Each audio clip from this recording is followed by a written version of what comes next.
No, again. The war between Russia and Ukraine has now lasted for 11 years.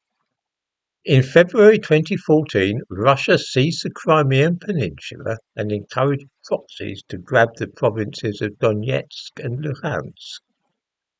Since then, the two countries have been at war. There is not the remotest possibility of Russia ever handing back the Crimea, if for no other reason than Sebastopol is the only warm water port they now have. It has proved impossible for Ukraine to regain the Crimea by military force, despite the huge amounts of money we in the West have provided and all the weapons we've sent. The best that can be achieved is a stalemate, and in the East the trench warfare has continued now for over a decade. Ukraine cannot win the war. They cannot liberate Donetsk and Luhansk, and they cannot regain the Crimean Peninsula, and they never will be able to on their own. This then is the actual situation, regardless of whether or not Putin is a bloodthirsty gangster and Zelensky a noble patriot fighting for his nation's freedom. This doesn't matter. The only way that Russia might possibly be dislodged from the Crimea would be if NATO launched an all-out assault, probably involving the use of tactical nuclear weapons. This would mean that Britain and America would be fighting a third world war against Russia.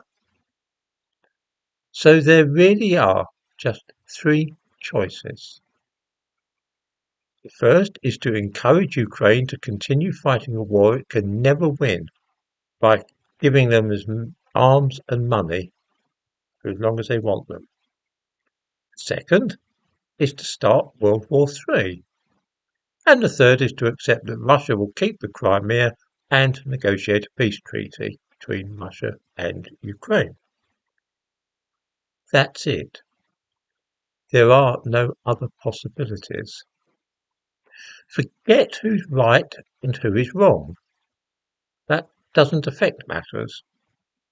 Whether or not Putin is a merciless tyrant and determined to grab other parts of Europe, or if Zelensky is a drug addict, doesn't alter the situation in the slightest. Those are still the three options. The British Prime Minister has chosen to encourage the war to continue forever, or at least for another 10, 20 or 100 years. The American President wishes for a peace treaty because he doesn't want a third world war. This is all that the events of recent days amount to. Right or wrong don't enter into the case. Despite all the talk of what is just and honourable, who is brave and who cowardly, who was rude to the Ukrainian leader and who courteous, we are still left with those same three choices. It's for viewers to decide which they want personally.